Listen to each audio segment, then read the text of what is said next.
ሰላም ጤና ይስጥልን። በአዲስ አበባ ውስጥ ቤት ለምትገዙ እንዲሁም ቤት ለምትሸጡ ይህን መረጃ ሳትሰሙ እንዳትገበያዩ ወሳኝ መረጃዎች ናቸው። ለወዳጅ ዘመዶቻችሁ ሼር እያደረጋችሁ ሙሉ መረጃውን አድምጡት።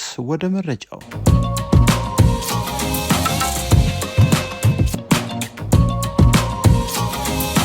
ሰላም ጤና ይስጥልን። ዛሬ ወሳኝ ለቤት ሻጭ እንዲሁም ለቤት ገዢዎች ይጠቅማሉ ይበጃሉ ብለን ያሰብናቸው መረጃዎች ነው ዘንላችሁ የመጣ ነው። በመጀመሪያ ደረጃ ለቤት ገዢዎች ነው። ቤት ገዢዎች በአዲስ አበባ ውስጥ በጣም ጥንቃቄ በማድረግ ቤቶቻችሁን መግዛት ትችላላችሁ፣ መግዛትም አለባችሁ ብለን እናስባለን። በተለይ በአዲስ አበባ ውስጥ በመሃል ከተማ ቪላ እንዲሁም ከግራውንድ ፕላስ 4 በታች ያሉ ቤቶችን ደከም ያሉ አካባቢ በቅናሽ ስታገኙ ባትገዙ ይመከራል። በቀጣይ ወደ ተለያዩ መልሶ ማልማት ኮሪደር ልማት ሊካተቱ ስለሚችሉ ዘመናዊ ያልሆኑ አካባቢ ቤቶችን አትግዙ። በመቀጠል የማትገዟቸው የቤት አይነቶች ልንገራችሁ። በአዲስ አበባ ውስጥ በርካቶቻችሁ በባንክ ቤት መግዛት ትፈልጋላችሁ። ታዲያ በባንክ ለምትገዙት ቤት ደግሞ ፋይሉ ምን ያክል ተወዳጅና ከድካም ነፃ የሆነ እንዲሁም በፍጥነት ከሻጫችሁ ጋር በጥሩ ሁኔታ ተግባብታችሁ ለመለያየት የሚያስፈልጉ የፋይል አይነቶች አሉ። ታዲያ ውድ አድማጭ ተመልካቾቻችን በርካቶቻችሁ በአዲስ አበባ ውስጥ ቪላ እንዲሁም ግራውንድ ፕላስ 1 ግራውንድ ፕላስ 2 ቀለል ያሉ ቤቶችን በባንክ እየተበደራችሁ መግዛት ትፈልጋላችሁ። ስለዚህ በባንክ የምትገዙትን ቤት መረጃ በቅድሚያ ከባንክ በቂ መረጃዎችን ማግኘት፣ ከዛ በመቀጠል የምትገዙበትን አካባቢና የምትገዙትን የፋይል አይነት ደግሞ ጠንቅቃችሁ ቀድማችሁ ማወቅ። ከዛ ውጭ ግን በቅድሚያ የምትከፍሉት ቅድመ ክፍያ ወይም ቀብድ ከመክፈላችሁ በፊት ጥንቃቄ እንድታደርጉ እንነግራችኋለን። ታዲያ ለባንክ ምን አይነት ቤቶችን መግዛት እንዳለባችሁም እዚሁ ጋር አድምጡን። በመጀመሪያ ደረጃ ለባንክ የሚሆኑ ቤቶች ካርታ ያላቸው፣ የተሟላ የጋብቻ ወረቀትና እንዲሁም የሻጩ የነዋሪነት መታወቂያ እንዲሁም ማንነቱን የሚገልጽ ደግሞ የፋይዳ መታወቂያም ግድ ነው። ታዲያ የምትገዙት ቤት ደግሞ ወይም ሻጩ የሚያቀርብላችሁ ዲጂታል ካርታ መሆን አለበት። ዲጂታል ካርታ ማለት በአብዛኛው በአዲስ አበባ ውስጥ የቤቱ ወይም የካርታ ቁጥሩ ብሎ የሚጠቅሳቸው ቁጥሮች ኤ ብለው የሚጀምሩ መሆን አለበት። ከዛ ውጭ በኢ ካርታ ላይ በባንክ መግዛት ለምትፈልጉ ሰዎች በተለይ በአዲስ አበባ ውስጥ በለሚ ኩራ ክፍለ ከተማ በርካቶቻችሁ በሰሚት በሴሚሲ እንዲሁም በአያት አካባቢ ቤቶችን መግዛት ትፈልጋላችሁ። ታዲያ በዚህ አካባቢ ቤቶችን መግዛት ለምትፈልጉ ግለሰቦች ካርታቸው መሆን ያለበት ኤ00 ብለው የሚጀምሩ የካርታ ቁጥር ያላቸውን እንጂ በኤልኬ ብሎ ወይም ደግሞ ኢካርታ ተብሎ የሚሰጡ እጅግ በጣም በርካታ ጊዜዎች ሊወስዱ ስለሚችሉ እንዲሁም ከሻጫችሁ ጋር ውስን ቀብድ ወይም ቅድመ ክፍያ ጀምራችሁ በአንድ ወር አሊያም በ2 ወር እንጨርሳለን በሚል ፕሮሰስ የምታደርጉ ሰዎች አውቶማቲካሊ 100% ይህን ውላችሁን ማቆም አለባችሁ። ምክንያቱም አሁን እነዚህ ካርታዎች ስመዞር የሚችሉት ቢያንስ እስከ 3 ወርና 4 ወር ሊፈጁ ይችላሉ። ዲጂታል ካርታ ወይም ኤኤ ብለው የሚጀምሩ ካርታዎች ከሆኑ ግን በፍጥነት ስማቸው መዞር ይችላል። ስለዚህ ቀድማችሁ ቤት ገዢ የሆናችሁ ግለሰቦች የወደዳችሁትን የቤት አይነት በመጀመሪያ ደረጃ ከሻጩ የሆነ አግሪመንት ወይም ክፍያ ከመፈጸማችሁ በፊት ካርታ ኮፒ በመቀበል ወደ ክፍለ ከተማ ወይም ወደ መሬት አስተዳደር በመቅረብ ይህ ካርታ ምን ያክል ጊዜ ሊፈጅብን ይችላል፣ ስም ለማዞር ምን ያክል ቀናቶችን ይጠይቀናል የሚል ጥያቄ ሳታከናውኑ ቼክ ሳታደርጉ ምንም አይነት የቀብድ ውል ወይም ቅድመ ክፍያ ከሻጭ ጋር አግሪመንት ወይም ስምምነት ውስጥ እንዳትገቡ። ምክንያቱም ረጅም ጊዜ ስለሚወስድ። ዲጂታል ካርታም ከሆነ እንዲሁ አጣርታችሁ ማወቅ ካለባችሁ በኋላ ክፍያዎችን ፈጽሙ። እጅግ በጣም በርካታ ቤት ገዦች ብሮቻቸውን ከሻጮች ጋር ባለመግባባት እየተስተጓጎሉ እየተበሉም ይገኛሉ። እንደሚታወቀው በአዲስ አበባ ውስጥ ዲጂታል ካርታ እንዳለ ይታወቃል። ስለዚህ በተለይ በአዲስ አበባ ውስጥ በለሚ ኩራ ክፍለ ከተማ በአዲስ አበባ ውስጥ በተለያዩ አካባቢ በኮሪደር ልማት የተነሱ የልማት ተነሾች እንዲሁም በተለያዩ በኮሪደር ልማት የተነሱ ለሚ ኩራ ላይ ቅድመ ሁኔታ በመሰጠቱና የነሱን ፕሮሰስ በመሄድ ላይ ነው የሚገኘው ክፍለ ከተማው ማለት ነው። ቤት ገዢዎች ግን ይህ ጉዳይ ስላለ ረጅም ጊዜ ስለሚወስድባችሁ በተለይ በባንክ የምትገዙ ሳታጣሩ እንዳትከፍሉ። ከዚህ በመቀጠል የምትገዙት ቤት ደግሞ በተለይ በርካቶቻችሁ ምንም ኢንፎርሜሽን ሳይኖራችሁ ቤቶችን ለመግዛት በርካታ ጊዜቻችሁን ቤት በማየት በመፈለግ ታጠፋላችሁ። ይህ መሆን የለበትም። በባንክ መግዛት የምትፈልጉ ቢያንስ ከቪላ በላይ በግራውንድ ፕላስ 1 ግራውንድ ፕላስ 2 እና ግራውንድ ፕላስ 3 ቢሆን ቤቶቹ በጥሩ ዋጋ ይገመታሉ። ባንኮችም ቆንጆ ብር ሊፈቅዱላችሁ ይችላሉ።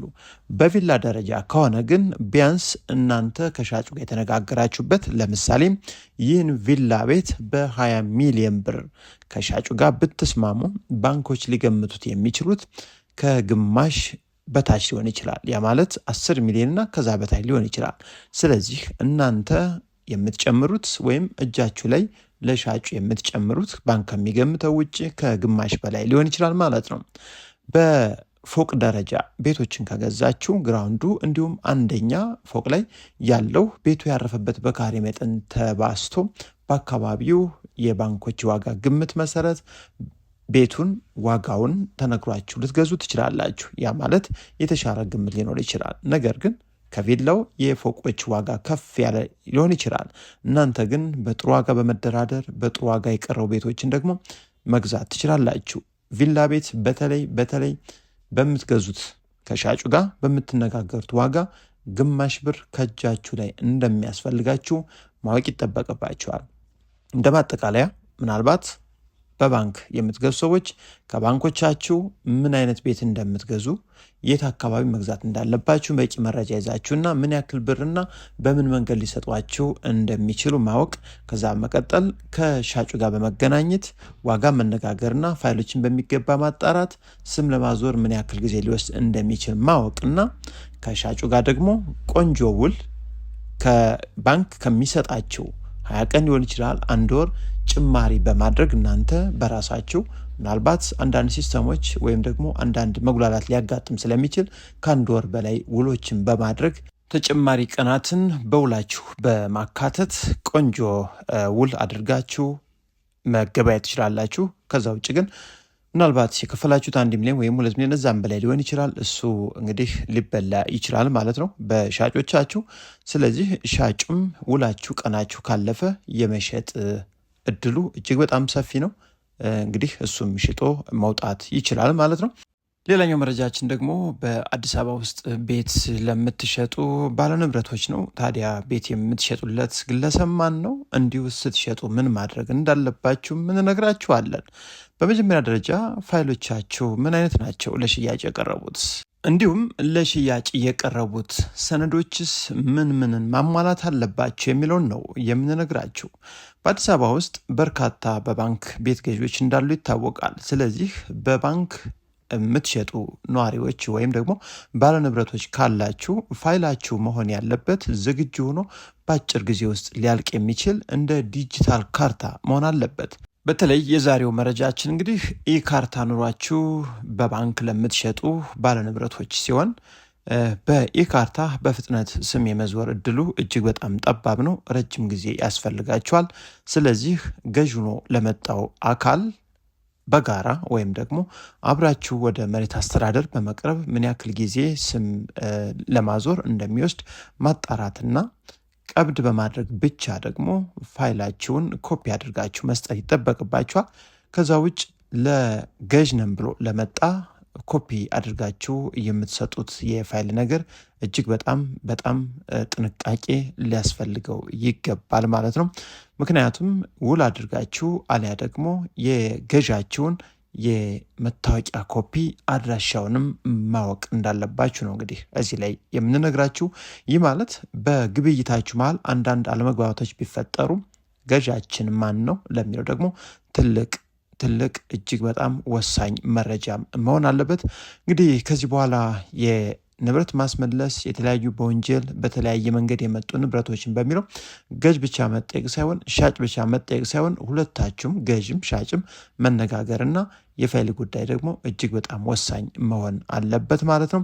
ከዛ ውጭ በኢካርታ ቤቶቻችሁን በባንክ ለምትሸጡ በደንብ ከመስማማታችሁና ከመገበያየታችሁ ወይም የቀብድ ውል ከማድረጋችሁ በፊት በሚገባ ክፍለ ከተማ ውስጥ ሄዳችሁ ምን ያክል ጊዜ ሊፈጅ እንደሚችል ካጣራችሁ በኋላ ነው መገበያየትና መስማማት ያለባችሁ። ከዛ በተጨማሪም ፋይሎቻችሁ ዝግጁ ሳይሆኑ ለሽያጭ አታውጡ እንላለን። በተጨማሪም ቤቶች በርካሽ ዋጋ ቀርባል ስለተባለ ወይም ደግሞ በርካሽ ዋጋ ስላገኛችሁ ብቻ ደግሞ ቶሎውን መክፈል ሳይሆን ፋይሎችን ማጣራት ይጠበቅባቸዋል። በግል እንዲሁም ከሻጩ ጋር ፋይልን በማስወጣት ብትችሉ ደግሞ ወደ ማዘጋጃ ቤት በመቅረብ ደግሞ ጥርጣሬ ያለበትን ዋጋው የቀነሰውን በጥሩ ሁኔታ ማጣራት ትችላላችሁ። ከዛ ውጭ ወሳኝ ሻጮች እጃችን ላይ ይገኛሉ። ወሳኝ ገዥ ከሆናችሁ በጥሩ ዶክመንት ላይ የሚገኙ ቤቶችን እኛ ጋር በአዲስ አበባ ውስጥ በየትኛውም አካባቢ ማግኘት ትችላላችሁ። እንዲሁም በአዲስ አበባ ውስጥ በየትኛውም አካባቢ ቤት ቦታ እንዲሁም ህንፃዎች የሚሆኑ ማንኛውም የማይንቀሳቀስ ንብረት መሸጥ የምትፈልጉ አሳውቁን። በአጭር ጊዜ ውስጥ በሚስጥር እንሸጥላችኋለን። የዛሬው መረጃችን በዚህ ጨረስን። መልካም ጊዜ